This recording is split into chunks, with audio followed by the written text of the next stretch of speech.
Undercover CEO orders a meal at his diner, stops when he hears crying in the kitchen. The clatter of fine cutlery was the soundtrack to Alexander Vance's empire, a symphony of wealth he conducted from a shadowy corner booth. He watched his restaurant, Gusto, from the perfect vantage point. It was his creation, his sanctuary, and tonight, his hunting ground. Disguised in a cheap suit, his face half hidden by the dim lighting, he was just another anonymous diner.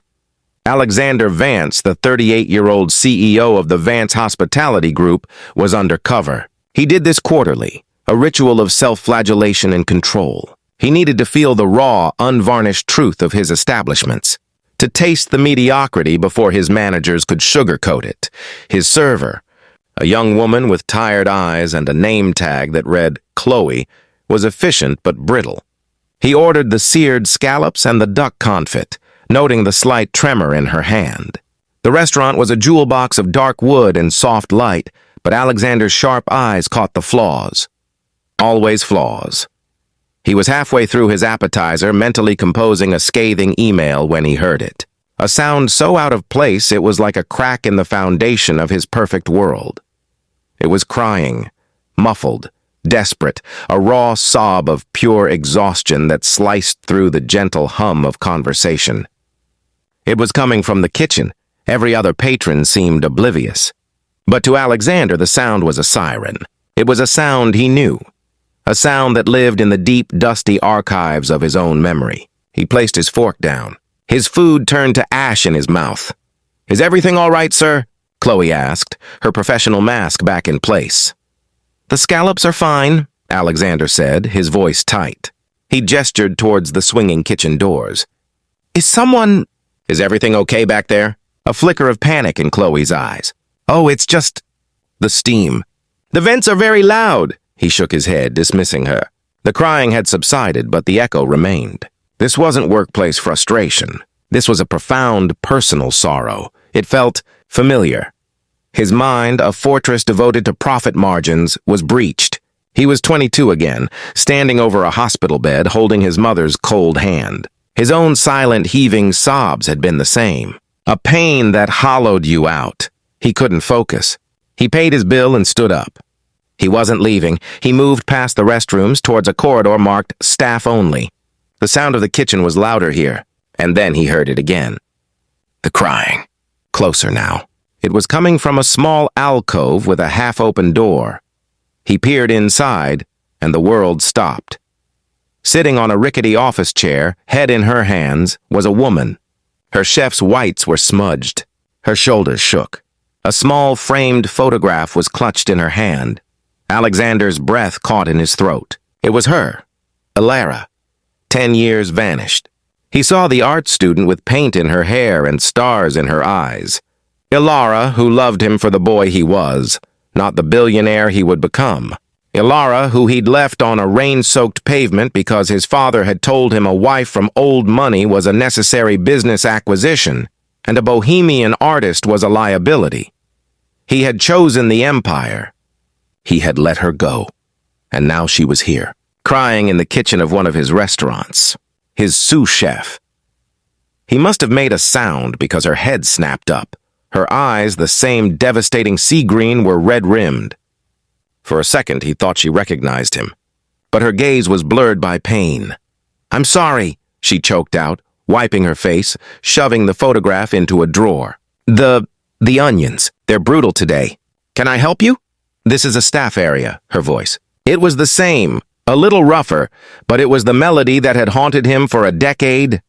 I was looking for the restroom," he stammered. She nodded, not really seeing him. "Down the hall to the left." He stood there, frozen. He saw the fine lines around her eyes, the silver threads in her dark hair, the simple gold band on her left hand. The sight of that band was a physical blow. "She was married. Are you okay?" he heard himself ask. Ilara let out a wet, humorless laugh. "Peachy." She stood up, squaring her shoulders with a visible effort. "Just a long night. Don't worry, your food will be perfect. It always is." She brushed past him, back into the chaos, leaving him alone. The ghost of her perfume, jasmine and thyme, lingered. Alexander Vance, the man who commanded boardrooms, was utterly lost. For 3 days, Alexander was a ghost. The image of Ilara, broken and crying, was seared behind his eyes. He had to know everything. His head of security placed a thin file on his desk. "Everything on Ilara Rossi, sir." Alexander's hand trembled as he opened it. The story was told in cold data. She'd never married. The band was a decoy. She lived in a modest apartment. She'd been the sous chef at Gusto for 2 years. And then, the final line. Next of kin, Maya Rossi, daughter. Age 8, a daughter. The timeline was merciless. 8 years old. If she was his, then Ilara had been pregnant when he left. He had abandoned them both. The revelation was an avalanche. His real legacy was a little girl he'd never met. He went back to Gusto that night, not as the CEO, but as a penitent. He waited until the last customer left. He found her in the back alley, sitting on a milk crate, staring at her phone.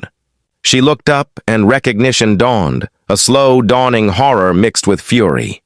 Alexander. His name was a curse. Ilara. He stopped a few feet away. I was here the other night. I heard you. She stood rigid. So the great Alexander Vance slumming it? Here to fire me? No. God, no. He took a step forward. She flinched back. The action was more painful than any words. Ilara, I didn't know. I swear I didn't know about Maya. The color drained from her face. You've been investigating me? You have to own everything, even the messes you leave behind. Is she mine? The question was a whisper. Ilara's laugh was sharp. What do you care? Your father made it very clear what kind of future you needed. A struggling artist and a bastard child didn't fit the blueprint? My father? He came to see me. A week after you ended it. He told me it would be unwise to contact you. He offered me money. I threw it in his face. Then I found out I was pregnant. Alexander felt the world tilt. His father, who had died leaving him the empire, had known. He had stolen Alexander's family. I would have left it all, Alexander said, the truth resonating in his bones. If I had known, I would have walked away from everything for you. For her. Don't, she spat, tears finally spilling over. Don't you dare rewrite history. You chose the stock portfolio over the heart. You chose this. She gestured at the restaurant's back door. And I chose to keep my daughter safe and fed. We don't need your guilt. I want to see her, he pleaded. I want to know my daughter. She doesn't know you exist, Ilara cried. What am I supposed to tell her? That the man who owns this restaurant is her father? That he's a billionaire who didn't want her for 8 years? The truth of her words was a physical blow. Let me make it right, he begged, his own tears falling. Please. I have spent 10 years in a gilded cage, and I didn't even know I was starving until I saw your face. He reached for her, his fingers brushing her arm. For a second, he felt her tremble, but then her phone lit up. The screen wasn't just cracked. It displayed a photo, a little girl with his dark eyes and Ilara's smile, beaming from a hospital bed. She was pale, bald, with an IV taped to her small arm. Alexander's blood ran cold. The crying, the exhaustion, the desperation, it all snapped into a horrifying final focus. Ilara, he breathed, his voice cracking. What's wrong with Maya? Ilara looked at him, all the fight draining out, leaving only a bottomless, weary grief. The twist wasn't his reappearance. It was the reason for it. Leukemia, she whispered. The word a death knell in the quiet alley. That's why I was crying. We just found out it's back. The treatment. It's more aggressive this time. The insurance from this job. It's not enough. I was crying because I don't know how I'm going to save our daughter. The world went silent. Alexander Vance stood in a dirty alley, the full weight of his abandoned legacy crashing down. He hadn't just lost 10 years. He was on the verge of losing it all forever. The heartbreaking sound that led him here wasn't a memory. It was a countdown, and he had just run out of time.